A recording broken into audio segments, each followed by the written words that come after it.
এই যে প্রচণ্ড শক্তিশালী ভগবান, ইনি কি করেন? তখন তার উত্তরে বলছেন, সৎ ব্যক্তিদের দুঃখ দূর করেন। সৎ ব্যক্তি, তাদের তিনি দুঃখ ছেদ করে দেন, দুঃখটা দূর করে দেন। সমস্ত সৎ ব্যক্তিদের দুঃখ দূর করেন, কিন্তু ঠিক কমপ্লেনটা উল্টো। সবাই বলে যারা ভালো মানুষ তাদের দুঃখের শেষ নেই। দেখাও যায় যারা ভালো মানুষ তাদের বড্ড দুঃখ হয়। ওরা তো সত্যি সত্যি কথাগুলো বলছে, তখন সে আর চাকরি পাবে না, তখন তাকে লোকেরা পছন্দ করে না, একটু বানিয়ে বানিয়ে বলতে হয় সব কিছু এই জগতে। তো স্বামী বিবেকানন্দ তাঁর একটা কবিতায় বলছেন, যত উচ্চ তোমার হৃদয় তত দুঃখ জানিও নিশ্চয়। যারা অত্যন্ত উচ্চ চিন্তাসম্পন্ন ব্যক্তি, উদার মনের ব্যক্তি, তাদেরকেই লোকেরা নানান রকম সমালোচনা করে, দুঃখ দেয়। যত উচ্চ তোমার হৃদয় তত দুঃখ জানিও নিশ্চয়। হৃদিবান নিঃস্বার্থ প্রেমিক এ জগতে নাহি তব স্থান। এই জগৎ কিছুতেই সেই ভালো মানুষটাকে স্থান দেয় না। তারপরেই বলছেন, হও জড়প্রায় অতি নীচ, মুখে মধু অন্তরে গরল, তবে পাবে সংসারের স্থান। দেখুন, মিলিয়ে দেখুন, একদম ঠিক ঠিক বলছেন যে যারা মুখে মধু, কি মিষ্টি মিষ্টি করে কথা বলে, খুব সুন্দর করে বলে, কিন্তু ভেতরে একেবারে উল্টো, একটা বিষ রয়েছে, কিন্তু লোকেরা ওদেরকেই পছন্দ করে, কি সুন্দর কথা বলেন, বাস, আর তারপরে বিপদে পড়ে। কারণ এইটাই তিনি ভগবান বলছেন, তিনি কি করেন? সৎ ব্যক্তিদের দুঃখ দূর করে দেন। এই জীবনেই কখনো কখনো, এই জীবনে কখনো পরবর্তী জীবনে গিয়ে দুঃখ দূর হয়ে যায়। কারণ আমাদের এই যে জীবনটা, এই জীবনটা আমি যেটা করছি সেটা পূর্বজন্মে যে কাজগুলো করে এসেছি তার প্রতিফলন। এই জীবনে যেটা করছি সেটা আবার আমার ব্যাগেতে জমা পড়ছে, ব্যাংক অ্যাকাউন্টে, সেইটা গিয়ে পরবর্তীকালে ওইটা তখন খুলবে। তো এখন আমি ভালো কাজ করা সত্ত্বেও কষ্ট পাচ্ছি কেন? কেননা এটা এখানকার নয়, এর পরে গিয়ে তুমি এটা পাবে। এখন ভালো কাজ করা সত্ত্বেও কষ্ট পাচ্ছি, তার কারণ পূর্বজন্মে আমি যে খারাপ কাজগুলো করেছিলাম তার ফলটা তো ভোগ করতে হবে। তাই ঠাকুর বলছেন, একজনের সিদ্ধি লাভ হলো, কিন্তু ও আগে একটা চুরি করেছিল, সেই চুরির মামলায় জেলে যেতে হবে। সিদ্ধি লাভ করেছে বটে, কিন্তু পুলিশ এসে ধরে ওকে জেলে নিয়ে গেল। জেলে ওকে যেতে হবে কেন? ওটা আগের কাজের ফল। আর ওই যে সিদ্ধি লাভ করলো সেটা ওই পরবর্তী জীবনে গিয়ে তখন সে সুন্দর ভোগ করবে। তো নিয়ম একেবারে ঠিক আছে, হিসেব একদম ঠিক। তো হিসেবটা হচ্ছে সদ্বৃজিন জিনিস, যারা ভালো মানুষ তাদের তিনি দুঃখ দূর করে দেবেন, দেবেনই দেবেন। তা সৎ মানে কি? যে অন্যকে যখন আমরা সাহায্য করি, পরকে দুঃখ দেওয়া, অন্যকে দুঃখ দেওয়াটাই হচ্ছে পাপ। আর অন্যকে সাহায্য করা, আনন্দ দেওয়া, সেটাই হচ্ছে পুণ্য। পরপীড়নই পাপ, স্বামী বিবেকানন্দের ভাষায়। যখন অন্যকে কষ্ট দিচ্ছি সেটাই হচ্ছে পাপ, আর যখন তাকে সাহায্য করছি সেটাই হচ্ছে পুণ্য। তো এইটা যখন আমরা করতে পারি, এটা মনে রেখে যে আমার কথার মধ্যে দিয়ে, আমার ভাবের মধ্যে দিয়ে, আমার ব্যবহারের মধ্যে দিয়ে যেন কাউকে কষ্ট না দিই। অনেক সময় আমরা মুখে কিছু বলি না, কিন্তু হাবভাবে এমন দেখায় আমি তোমাকে পছন্দ করছি না, তাতে মানুষের খুব কষ্ট হয়।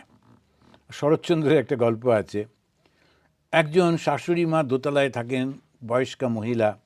সকাল থেকে উঠে উনি, নিচে থাকে ছেলের বউ, সেই ছেলের বউটিকে উনি খুব গালি দিতে থাকেন, বকতে থাকেন, কিন্তু ছেলের বউটির গলা শোনাই যায় না। আর বাড়িটা পাঁচিল দিয়ে ঘেরা, লোকেরা দেখতে পায় না। সবাই ভাবে, পাড়াশুদ্ধ লোক, দেখো ছেলের বউটি কি ভালো, আর এই মহিলা সকাল থেকে উঠে ওকে বকছেন, আর তো কিছু একটা গলা শোনা যায় না। তখন ওই পাড়ার একটি দুষ্টু ছেলে, তার মনে হলো এক হাতে তো তালি বাজে না বলে বলা হয়, তো ইনি কেন রোজ এসে এর উপরে রাগ করেন, বারান্দা থেকে ঝুঁকে পড়ে ঝগড়া করছেন, কিন্তু নিচে থেকে কোনো শব্দ নেই। তো দেখি এটা কারণ তো থাকবে। তো পাশে একটা গাছ ছিল লম্বা মতো, ওই গাছে উঠেছে, উঠে দেখছে নিচেতে, ওই পাঁচিলের নিচে ওই বউটি ঝাড়ু দিয়ে পরিষ্কার করছে, আর মাঝে মাঝে ওপরে তুলে শাশুড়িকে দেখাচ্ছে। এখন নিঃশব্দে ওইটা যে দেখাচ্ছে, আর বুড়িমা রেগে যাচ্ছেন, গিয়ে চেঁচামেচি করছেন। তো ওই কর্মটা নিঃশব্দে আমরা অনেক সময় করি, লোকেরা বুঝতে পারে না, এমনভাবে চোখটা করলাম, মুখটা করলাম, অনেক সময়তে আমরা মানুষকে কষ্ট দিই। আর যেই কষ্টটা দিলাম সঙ্গে সঙ্গে আমার খাতাতে সেটা উঠে গেল। তাই কর্ম আমরা তিনভাবে করি। একটা হচ্ছে কায়িক, শরীর দিয়ে করি, কাউকে গিয়ে একটা থাপ্পড় মারলাম, কারোর জিনিসটা ছিনিয়ে নিলাম, ইত্যাদি ইত্যাদি। আরেকটা হচ্ছে বাচিক, আমরা মুখে কথা দিয়ে দিয়ে তখন তাকে বলছি, এইটা হচ্ছে বাচিক। কায়িক, বাচিক, মানসিক, মনে মনে চিন্তার মাধ্যমে যে কর্মটা করছি সেটাতেও গোলমাল হয়ে যাচ্ছে। তাই উনি বলছেন সদ্বিজিনা ছেদে, সৎ ব্যক্তিদের তিনি দুঃখ দূর করছেন, আর অসতাম অসম্ভবায়, অসৎ মানুষদের ধ্বংস করে দিচ্ছেন। ধ্বংস মানে কি? এখন এই যে ধ্বংসের কথাটা সব ধর্মেতেই রয়েছে, আর কোনো কোনো ধর্মে বলছে ইটার্নাল ড্যামনেশন। তো ওইটা আমরা বলি না, এরকম হবে না। ইটার্নাল ড্যামনেশন সেটা সম্ভব হয় না। তার কারণ হচ্ছে, তাটা কি করে হবে? তো যখন যে কোনো জিনিসই করি, ভালো কিংবা মন্দ, তার একটা শেষ আছে। তো আমরা যখন চুরি করলো, তাকে 5 বছরের জেল হলো, 5 বছর পর তো সে ফিরে আসবে আবার। তো তেমনিভাবে যে এই নিয়মেও যারা সৎ কাজ করেছে ওরা স্বর্গে যাবে, কিন্তু সৎ কাজের যে ফলটা স্বর্গে গিয়ে ভোগ করার পর ওকে আবার নিচে নেমে আসতে হবে। সেজন্য স্বামী বিবেকানন্দ খুব পরিষ্কারভাবে আমাদের বলছেন যে স্বর্গ এবং পাতাল দুটোই হচ্ছে ভোগভূমি। ভোগ মানে ওখানে গিয়ে তুমি ওটা ভোগ করছো, তুমি এনজয় করছো, হয় সুখ কিংবা দুঃখ। কিন্তু এই যে জন্মটা পৃথিবীতে, এটা হচ্ছে কর্মভূমি। কাদের কর্ম? মানুষের কর্ম। পশু পাখিদের কর্ম হয় না। পশু পাখিরা যে খারাপ কাজ করেছে তার ফলে ওরকম হয়েছে, পশু বা পাখি বা কীট পতঙ্গ, ওই কর্মটা শেষ হয়ে গেলে ও তারপরে তারপরে তারপরে করতে করতে মানুষ হবে। মানুষের মধ্যে খুব সাধারণ নিচু ধরনের মানুষ, তার বুদ্ধি নেই, এরকম শুধু খায় থাকে, ওই রকম মানুষও নয়। করে করে যেই তুমি শিক্ষিত ভালো মানুষ হলে, অমনি পরীক্ষা শুরু হয়ে গেল। এই শিক্ষিত যারা, তারা যদি অন্যায় করে তখন সে পাপটা খুব বেশি হয়। ভগবান শ্রীরামকৃষ্ণদেব তিনি ব্রাহ্মণ বংশে জন্মে ব্রাহ্মণদের সঠিক পথে নিয়ে যাবার চেষ্টা করছেন, যে তোমরা ব্রাহ্মণ হয়ে মানুষকে ভুল পথে নিয়ে যেও না, ধর্মের নামে মানুষকে ঠকিও না, ইত্যাদি। তা অসৎ যখন আমরা বলছি, অসৎ হচ্ছে সেই মানুষরা যারা নিজেদের স্বার্থের জন্যে অন্যের কষ্টের কারণ হয়, সেটাই হচ্ছে অসৎ ব্যক্তি। এই অসৎদের তিনি ধ্বংস করছেন। অনেক সময় আমরা মনে করি মদ টদ খেলে তারা অসৎ লোক, খারাপ হয়ে গেল। কিন্তু এবারে দেখুন ঠাকুর শ্রীরামকৃষ্ণদেবের জীবনে যে একজন বড় ভক্ত, সবথেকে বড় ভক্তদের মধ্যে একজন, তিনি গিরিশ ঘোষ। তিনি যখন ঠাকুরের সঙ্গে তাঁর দেখা হলো, ঠাকুর বললেন তুমি একটু সকালে সন্ধে ঈশ্বরের নাম করো। ও বললো কখন সকাল হয় আমি বুঝতে পারি না, যখন ঘুম থেকে উঠি ওটাই সকাল। বলে তাহলে সন্ধেবেলা? বলে সন্ধেবেলা তো নাটক করি। তো বললো একটু রাত্রে, বলে রাত্রে নাটকের পর খেয়ে দিয়ে মদ খেয়ে গিয়ে কখন শুই, আমি নিজে শুই না, লোকেরা নিয়ে গিয়ে আমাকে শুইয়ে দেয়। তো সুতরাং ওটাও বুঝতে পারছি না, আমার দ্বারা হবে না। এখন তাকেও ঠাকুর কিন্তু খুব খুশি, একবার বলছেন না দূর হয় চলে যায়, তা কিন্তু বলছেন না। এখন ওই যে মানুষটি, সে কাউর ক্ষতি করছে না, ও নিজের মতো একটা জীবন যাপন করছে, মানুষটা ভালো মানুষ, তাকে কিন্তু ধ্বংস করছেন না, বরং আশীর্বাদ করছেন, কেননা ওর মধ্যে ভক্তি ছিল। তাই আমরা যখন বলছি তিনি সৎ ব্যক্তিদেরকে রক্ষা করেন, সৎ বলতে সেই মানুষ যে সত্যি সত্যি তার পোশাক যেমনই হোক, ভাষা যেমনই হোক, সংস্কৃতি যেটাই হোক না কেন, সে যখন অন্য মানুষের সাহায্য করছে, অন্য প্রাণীদের সাহায্য করছে, ওটাই সৎ ব্যক্তি। তার ধর্ম, তার ভাষা, তার সংস্কৃতি ওর সঙ্গে কোনো সম্পর্ক নেই। সৎ এবং অসতের এইটা, অসৎ ব্যক্তিকে যে অন্যকে পীড়া দিচ্ছে। তখন ত্যাগী নিষ্ঠাযুক্ত যারা, তাদের বহু আকাঙ্ক্ষিত আত্মজ্ঞান দান করেন। বললেন না ভগবান দর্শন হয়, তারা স্বর্গে যায়, এসব বলছেন না, আত্মজ্ঞান দান করেন। এবারে এই কথাটা বলার সঙ্গে সঙ্গে যারা ঠাকুরের ভাবের লোক, তাদের মনে পড়বে 1886 খ্রিস্টাব্দের 1 জানুয়ারিতে কলকাতার কাছে কাশীপুরে ভগবান শ্রীরামকৃষ্ণ তিনি আশীর্বাদ করলেন, তোমাদের চৈতন্য হোক। 1 জানুয়ারিতে আমরা যে কল্পতরু উৎসব করি, তো কি আশীর্বাদটা ছিল? তোমাদের চৈতন্য হোক। এই যে চৈতন্য হওয়া, আত্মজ্ঞান লাভ করা, ওটাই হচ্ছে শেষ।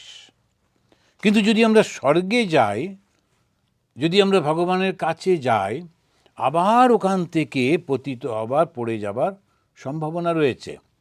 কেননা দুটো তো ভাব, তো ভগবান আলাদা, আমি আলাদা। কখনো যদি মনের মধ্যে অন্য কোনো ভাব আসে, তখন আমি ভগবান থেকে বিচ্যুত হয়ে যেতেই পারি। কিন্তু একবার আত্মজ্ঞান হয়ে গেলে, ব্রহ্মজ্ঞান হয়ে গেলে, আমি সে সমস্ত সৃষ্টির মূলে যে চৈতন্য সত্তা, ওটি আমি, এই যেই বোধ হয়ে যায়, তখন আর আমি থাকে না। আমি না থাকলে কার সুখ কার দুঃখ? আমি তখন কি হয়? আমি তখন তুমি হয়ে যায়, বা বাংলা ভাষাতে বোঝাতে গেলে আমি তখন তুমি হয়ে যাচ্ছেন। কি করে? না, একটা জলের ফোঁটা সে আকাশ থেকে পড়ছিল, তখন সে আমি করছিল।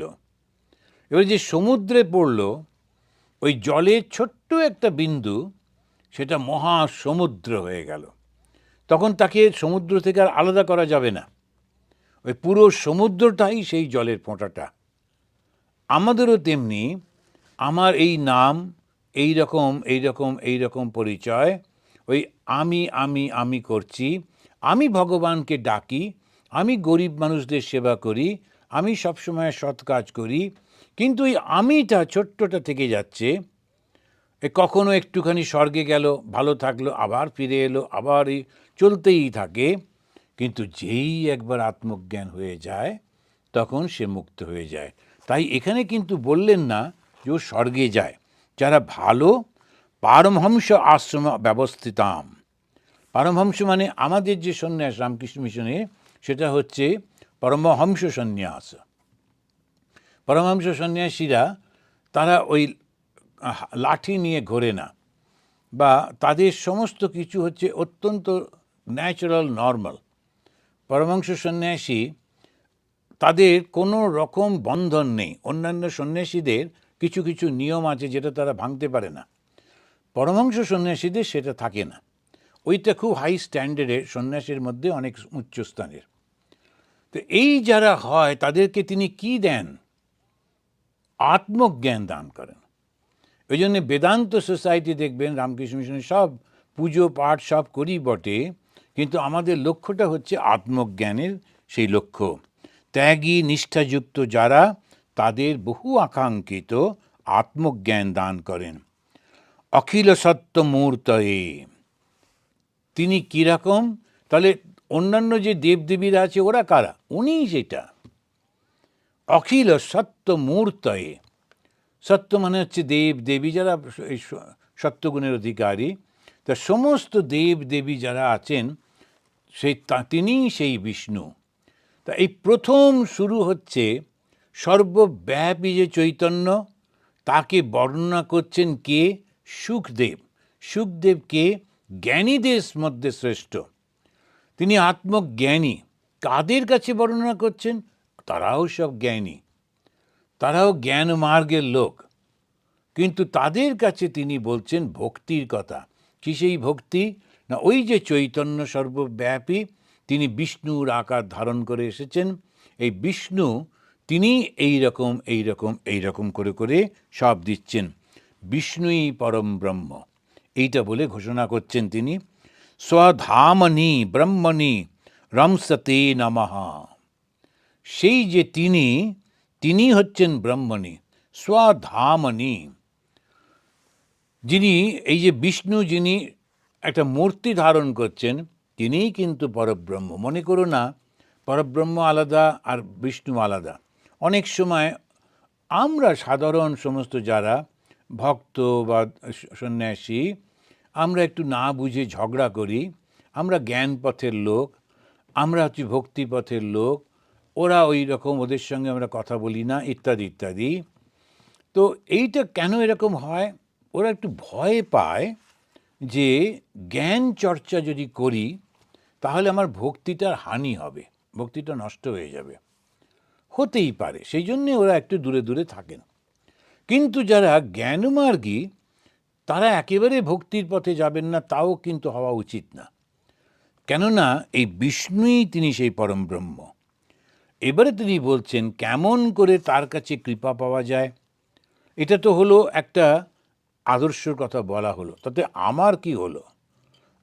তুমি বললে ভগবান সর্বব্যাপী চৈতন্য যিনি, তিনি বিষ্ণু রূপ ধারণ করেছেন।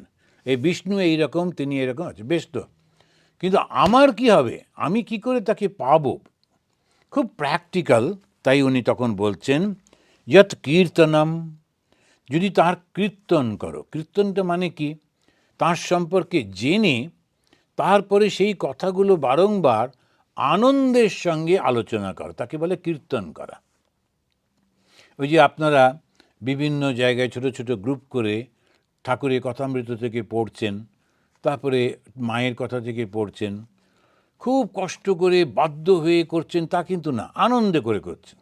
কেউ তো আপনাদের জোর করেনি, আপনারা নিজেরাই ঠিক করেছেন অমুক সময় একসঙ্গে বসবো, বসে আমরা এইটা পড়ব। যখন যেইটা করছেন সঙ্গে সঙ্গে আনন্দের সঙ্গে, তখন কি হচ্ছে? কীর্তন হচ্ছে। তো আমরা যখন ওই হরিকীর্তন করে ইত্যাদি, আনন্দ হয় লোকের, যে কীর্তনের সঙ্গে সঙ্গে নৃত্য করে, খুব সুন্দর করে সব করে টরে। তো ওইখানে এই যে তাই বলছেন কি করতে হবে? তার নামটা কীর্তন করতে হবে। আর যখন সে কীর্তন করছে, তখন লীলা কীর্তন করছে, তখন তার মধ্যে মনটা পবিত্র হয়ে যাচ্ছে। আর যৎ স্মরণম, যখন তাকে স্মরণ করছে। স্মরণ কখন করি? সকালে উঠে একবার, আর সন্ধেবেলা একবার, মাঝে মাঝে ভুলে যাই। তো সেটা ঠিক আছে, এখন সকাল সন্ধে মাঝে মাঝেও ভুলে গেল। স্মরণ করা মানে হচ্ছে, তার মানে ভালোবাসা আসেনি। যখন ভালোবাসা আসে তখন কিন্তু সারাক্ষণ তাকে ভালোবাসে। আপনি লক্ষ্য করে দেখবেন যারা হয়তো বাবা, তারা যাচ্ছেন যুদ্ধে, তারা সৈন্য, তার যে ওয়ালেট রয়েছে তার মধ্যে তার মেয়ের ছবি রয়েছে, কিংবা তার কারুর মায়ের ছবি রয়েছে বা পরিবারের ছবি রয়েছে, এরকম করে নিয়ে, কেন ভালোবাসে। ওই ছবিটা বার করলেই তার ভাল লাগছে, শোবার আগে ওটা দেখে নিল। এটা এই রকম সমস্ত প্রত্যেকের কাছে কিছু না কিছু। আমরা যেমন একটা করে আমাদের যে কাছেতে পকেটে একটা ঠাকুরের ছবি থাকে, এইসব কেননা ভালোবাসি বলে। তো এই যে ভালোবাসাটা যখন থাকে তখন স্মরণ থাকে, তখন সে ভুলে যায় না। তো ভুলে যাওয়া মানেই হচ্ছে তার প্রতি এই ভালোবাসাটা নেই, ওই জন্য এই স্মরণটা থাকে। যদ ঈক্ষণম, রূপ ধ্যান করছে, তখন সে তার যে রূপটা আছে তার সেটা ধ্যান করছে। কেন এটা কেন বলা হলো? এদিকে বললো আত্মজ্ঞান, আবার রূপের ধ্যান কেন বলা হচ্ছে? কেননা রূপটা ছাড়া আমরা ধ্যান করতে পারবো না। যখনই আমরা যাই বলি না কেন, রূপটা লাগবেই। যেমন আমাদের যারা জুইশ সম্প্রদায়, ওরা মূর্তি নেই বলে বটে, কিন্তু যখন ধ্যান করে তখন একটা বক্সের ধ্যান করে। ওই বক্সে তার উপরে একটা দুটো ইয়ে রয়েছে, ওই ডোব রয়েছে, তারা ওটা নিয়ে যাচ্ছে, শান্তি ইত্যাদি ইত্যাদি বলে। ওদের একটা কল্পনা আছে, ওটাও তো একটা বস্তু, ওটাই তো তোমরা ধ্যান করছো। যারা খ্রিশ্চানরা তারা ওই ক্রসের ধ্যান করে। আবার মুসলিমরা, তারা, আমি গিয়ে দেখেছিলাম ওই সৌদি আরবে, তবে আর একটা খুব বিখ্যাত ওই মসজিদ আছে, 10,000 লোক একসঙ্গে প্রার্থনা করে, সেটা হচ্ছে আবু ধাবিতে। সেখানে যেখানটাতে যেদিকে তাকিয়ে ওরা বসে, ওই দেওয়ালেতে দাগ কাটা আছে, একটা সবুজ আর একটা সাদা দাগ নেমে এসছে এমনি করে করে, জলের ধারার মতো, খুব সুন্দর করে করা। ওটা কী ব্যাপার? ওটা বলছে যেটা হচ্ছে যে মিল্ক অ্যান্ড হানি, সেটাই ওই যদি আমরা ভগবানকে ডাকি তাহলে আমাদের জীবনেতে এই দুঃখটা আসবে না, মিল্ক অ্যান্ড হানিটা আমরা পাবো বলে ওরকমভাবে ছবি এঁকে রেখে। কিছু তো তোমরা তাহলে দেখছো, আর আমরা তার বদলে শ্রী রামচন্দ্রকে দেখছি, কিংবা কৃষ্ণকে দেখছি, কিংবা কালীকে দেখছি, আর তখন তোমরা রেগে যাচ্ছ কেন? তোমরা একটা মূর্তি করতে পারোনি, দাগ টাগ করে রেখেছো, বাক্স টাক্স রেখেছো। আর আমরা যখন, এইটাই হচ্ছে কথা, যখন একটা অবজেক্ট না থাকে আমরা ধ্যান করতে পারি না। তো এখানে বলছেন তো তোমরা তাকে রূপ ধ্যান করো ঈক্ষণম। আর ভগবান শ্রীরামকৃষ্ণদেব বলছেন ওই যে রূপটা যেটা হবে এত সুন্দর হবে, ওর দিকে তাকিয়ে থাকতে ইচ্ছা করবে। উনি বলছেন 3টে জিনিস থাকলে পূজা সফল হয়। কীরকম? একটা হচ্ছে যিনি পূজাটা অর্গানাইজ করছেন তার যদি ঠিক ঠিক ভক্তি থাকে, তো তিনি ঠিক ভালো ভালো ফল কিনে নিয়ে এসছেন, ভালো মিষ্টি নিয়ে এসছেন, ভালো কাপড় নিয়ে এসছেন, এসব নিয়ে এসে তো এখন যখন ভগবানকে কাপড় দেয়, ওটা 1 হাতি না 2 হাতি একটা কাপড় এমনি করে, ওটা কেন না, ভগবান তো আর পরবেন না, তাই এটা দিতে হয়, দিলাম না, ভগবানের জন্য সবথেকে ভালো কাপড়টা দিতে হবে, তবেই তো দেওয়া। সেই জন্য ওরা বুঝতে পারে না, তো ওই এটা মনে করলো যে একটা কাপড় দিতে হয়, দিয়ে দিল। কাপড় দেওয়া না, ভক্তিটা দেওয়া, যেটা ভালোবাসা সেটাই দেওয়া, ভালো জিনিসটা দিতে হবে। তো মাঝে মাঝে আমাদের অনেক সময় ভক্তরা আসেন, ওরা বুঝতে পারেন না, তো ভালোই চানাচুর খেতে খেতে আসছিলেন, তো চানাচুর খানিকটা খেয়ে খানিকটা বেঁচে গেছে, তো খুব একদম মানে স্বামীজি আপকে লিয়ে আপ খা লিজিয়ে, তবে দেখলাম অর্ধেকটা খোলা, এর থেকে তোমরা খেয়েছো, খুব ভালো বলে, বহুত আচ্ছা টেস্ট, হ্যাঁ ঠিক আছে, বাকিটাও খেয়ে নাও, কেননা ওটা খাওয়া যাবে না। ওরা বুঝতে পারে না যে আমি অর্ধেকটা খেয়ে ওনাকে দিই কী করে। ভগবানকে প্রথমটা দিতে হবে, সেই জন্য অগ্রভাগ দিতে হয়। অগ্রভাগ মানে প্রথমটা ভগবানকে দিতে হয়। কেন? কেননা তখন আমি থাকছে না, তুমি থাকছে, তোমার প্রতি ভালোবাসা থাকছে, তা তোমাকে প্রথমটা দেব। তারপরে এতে কিছু কিছু লোক তারা রেগে যান, ভগবানকে সবসময় ভালো কেন দিতে হবে, ভগবান আছেন কিনা তার ঠিক নেই, তো দিও না, তাতে কোনো অসুবিধা নেই, তুমি নিজে খাও না, আনন্দ করে খাও। কিন্তু যখন ভগবানকে দিচ্ছ, যারা দিচ্ছে, তখন তাদের মধ্যে যেন ওই ভাবটা থাকে, তার কীর্তন যখন করছি আনন্দের সঙ্গে, স্মরণ যখন করছি আনন্দের সঙ্গে, রূপ ধ্যান করছি আনন্দের সঙ্গে, বন্দনা করছি, প্রার্থনা করছি আনন্দের সঙ্গে, আর তার কথা যখন শুনছি আনন্দের সঙ্গে, জোর করে শুনছি, ওরে বাবারে উৎপাত, হ্যাঁ না বসলে হবে না। ছোট বাচ্চাগুলোকে যখন জোর করে বসিয়ে রাখে, তখন ওদেরকে ও শুনতে হয় কথাগুলো, বাবা মা বলেছে কি করে বেচারিরা, কিন্তু সেরকম না, কারণ আনন্দের সঙ্গে যখন শুনছি, যত শ্রবণান, তখন কিন্তু আনন্দ হচ্ছে। তারপরেই বলছেন যত অর্হণম, অর্হম মানে পূজা করা। পূজা মানে কি? শ্রেষ্ঠ মানসিক অবস্থায় যখন আমি কাউকে কিছু দিই তাকে বলে পূজা। অত্যন্ত ভালোবাসা, তার সঙ্গে ভক্তি মিশ্রণ হয়ে যখন আমি ক্রিয়াটা করি তাকেই বলে পূজা। পূজা শব্দটা আমরা বুঝতে পারি না, ভাবি শুধু স্নান করে একটু ধোয়া কাপড় পরে, না, ওটা তো বটেই, ওরকম তো করতেই হয়, কিন্তু পূজা মানে হচ্ছে শ্রদ্ধার সঙ্গে, ভালোবাসার সঙ্গে, বিশ্বাসের সঙ্গে যে ক্রিয়াটা আমরা করি সেটাকেই বলে পূজা। তা প্রথম হচ্ছে শ্রদ্ধা। শ্রদ্ধা মানে আমি ভীষণভাবে, খুবভাবে তাকে আমি ভালোবাসি, আর সেই ভালোবাসাটা সাধারণ লেভেলের না, অত্যন্ত উচ্চ লেভেলের ভালোবাসা, গভীর ভালোবাসা। তার সঙ্গে আমার ওই ভালোবাসাটাও রয়েছে, মানে আমার ব্যক্তিগত ইচ্ছাটা রয়েছে। আর এইটা যখন সেই ক্রিয়াটা হচ্ছে আনন্দের সঙ্গে, সেটাই পূজা হচ্ছে। তার কীর্তন করলে, স্মরণ করলে, ধ্যান করলে, বন্দনা করলে, তার কথা শুনলে এবং তাকে পুজো করলে, এই যে 6টা কাজ যদি ক্রিয়া আমরা যদি করি, তখন কি হয়? পাপ দূর হয়ে যায়, তার সমস্ত পাপটা সঙ্গে সঙ্গে ধুয়ে মুছে যায়। সেই যে ভগবান, যাকে এইগুলো করলেই আমার পাপ ধুয়ে যাবে। পাপ মানে কি?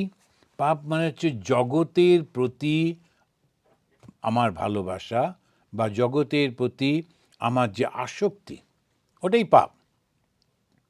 যখন আমার জগতের প্রতি আসক্তি রয়েছে, জগৎটাকেই আমি সত্য বলে মনে করছি, তার জন্যেই সমস্ত কিছু করছি, আর সেইটা পাবার জন্যে নানান রকম অন্যায়ও করছি, তখন সেইটি হচ্ছে আমার পাপ। কিন্তু জগৎ থেকে মন কিছুতে উঠতে চায় না। এমনভাবে মনটাকে তৈরি করে দিয়েছেন ভগবান, ভগবানই তো করেছেন, কিছুতেই যেতে চায় না। আর সেই কারণতে তখন কি করতে হবে, এই যে 6টার কথা বললেন, এটা বারংবার বারংবার অভ্যাস করতে হবে। করতে করতে করতে করতে ঠিক দূর হয়ে যাবে। শ্রী শ্রী মাকে যখন বলছেন, মা কতদিন ধরে তো জপ টপ করছি, কই কিছু তো অনুভব করতে পারছি না। তো মা বলছেন, বাবা ফুলটা নাড়াচাড়া করতে করতেই হাতে গন্ধটা হয়। এই এক আস্তে করতে করতে করতে করতে দেখবেন প্রচণ্ড রাগ ছিল, রাগটা কমে গেল। প্রচণ্ড বাসনা ছিল, বাসনাগুলো চলে যাচ্ছে। নানান রকমের যেগুলো খুব ছিল ওগুলো সব চলে গিয়ে হালকা হালকা হয়ে যাচ্ছে। তার মানে জগতের প্রতি যে দুর্বলতা আমাদের, সেইটি যখন চলে যায় তখনই হচ্ছে পাপ স্খলন হয়ে যাচ্ছে। যেমন পাপ থেকে মুক্ত হওয়া মানেই এই জগৎটা যখন থাকলো না, কি থাকলো মনের মধ্যে? জগতের যিনি কারণ, জগতের যিনি সৃষ্টি করেছেন সেই স্রষ্টা, তিনিই সেই ভগবান বিষ্ণু রূপে আমাদের সামনে অবতীর্ণ। তাঁকে যখন আমরা ধ্যান করছি, চিন্তা করছি, তখন আমরা ওই বিষ্ণুর রূপের মধ্যে দিয়ে তার অরূপ যে অবস্থা, সর্বব্যাপিত্বের যে অবস্থা, সেই চৈতন্যের মধ্যে চলে যাচ্ছি।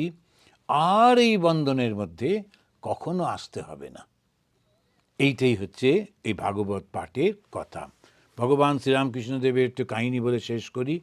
তো একটি লোক, আগেও বলেছি, একজন গিয়ে পণ্ডিত, ভাগবত পণ্ডিত বলা হয় তাদেরকে, ওরা শুধু ভাগবত পড়ে আর পড়ে ওটা ব্যাখ্যা করে। আর সেই ভাগবত পণ্ডিতরা গিয়ে গিয়ে ব্যাখ্যা করে পয়সা টয়সা নেয়। তো রাজার কাছে গিয়ে ভাগবত পাঠ করতো, কেন রাজা একটু চাল ডাল সব দেবে, একটু পয়সা টয়সা দেবে। তা পড়বার পর আবার রাজাকেই জিজ্ঞেস করতো, রাজা বুঝেছ? রাজা গম্ভীর হয়ে বলতো, পণ্ডিত তুমি ভালো করে বোঝো। তো পণ্ডিতের খুব অপমান হতো, এটা অল্প বয়সী রাজা, ও আমাকে বলছে, আমি এতদিন ধরে ভাগবত পড়ছি, আমি জানি না। একদিন ওর মনে হলো, ভাগবত পড়তে পড়তে মনের মধ্যে একটা কষ্ট তো থাকি, সবার সামনে অপমান হয়ে যাচ্ছে, তুমি বোঝো। কিন্তু রাজাকে তো আর কিছু বলতে পারে না। একদিন হঠাৎ করে ভাগবত পড়তে গিয়ে তখন দেখছেন যে পাপটা ধুয়ে যাবে। এই পাপটা কি? পাপই তো বাসনা। কিসের বাসনা? এই জগতের বাসনা। জগতের বাসনা বলেই তো রাজার কাছে গিয়ে আমি তাকে পড়াবার জন্য, রাজার পড়াবার কোনো ইচ্ছা নেই, কিন্তু পণ্ডিত এসছে, আচ্ছা ঠিক আছে বসো, ওই কোনায় বসে পড়ো আর শোনাও যতটুকু বলে। রাজা নিজের কাজ করছে। পণ্ডিত 1 ঘন্টা পড়বার পর বলছে, আচ্ছা ওকে দিয়ে দাও, 2টো সোনার টাকা দিয়ে দাও। পণ্ডিত খুশি হয়ে চলে যাচ্ছে। এখন ওর মনে হলো, আরে তাই আমাকে রাজা বারবার বলেন, পণ্ডিত তুমি আগে বোঝো। ঠিকই তো, আমার এই ঘর বাড়ি, আমার এই চাষের জমি, এই সব রক্ষা করবার জন্যে টাকা চাই বলে রাজার কাছে গিয়ে ভাগবত পড়ছি, আর যাব না। ওর ভয়টাও চলে গেল। রাজা মেরে ফেলতে পারেন সেই ভয়ও চলে গেল। 1 দিন 2 দিন 3 দিন রাজবাড়ি থেকে তখন খবর এলো যে তুমি কেন যাচ্ছ না, রাজা ডাকছেন। ও রাজার কাছে গেল, গিয়ে বলে, আর আমি ভাগবত পাঠ তোমাকে শোনাবো না, আমার দরকার নেই। রাজা নেমে এসে ওর পায়ে প্রণাম করে বলছেন, এখন থেকে আমি আপনার কাছে ভাগবত শুনব, কেননা এবার তুমি ঠিক ঠিক বুঝেছ। তো ভাগবত পাঠকে করতে পারে যার মধ্যে ওই ত্যাগটা এসেছে, জগৎ সম্পর্কে স্পৃহা চলে গেছে। আমাদের সবার তাই যেন হয়। এই যে কোনো পথ দিয়ে আমরা যাই না কেন, জ্ঞান, কর্ম, ভক্তি বা যোগ, সেই সমস্ত পথ দিয়ে ওই একই বিষ্ণুর কাছে যাচ্ছি, যাকে জ্ঞানীরা বলছে ব্রহ্ম, ভক্তরা বলছেন দেবতা, আর যোগীরা বলছেন আত্মা। এই একই তিনিই রয়েছে। আজকে আসুন আমরা 3 বার শান্তি বলে শেষ করি। ওম শান্তি শান্তি শান্তি। হরি ওম তৎসৎ। শ্রীরামকৃষ্ণ অর্পণমস্তু।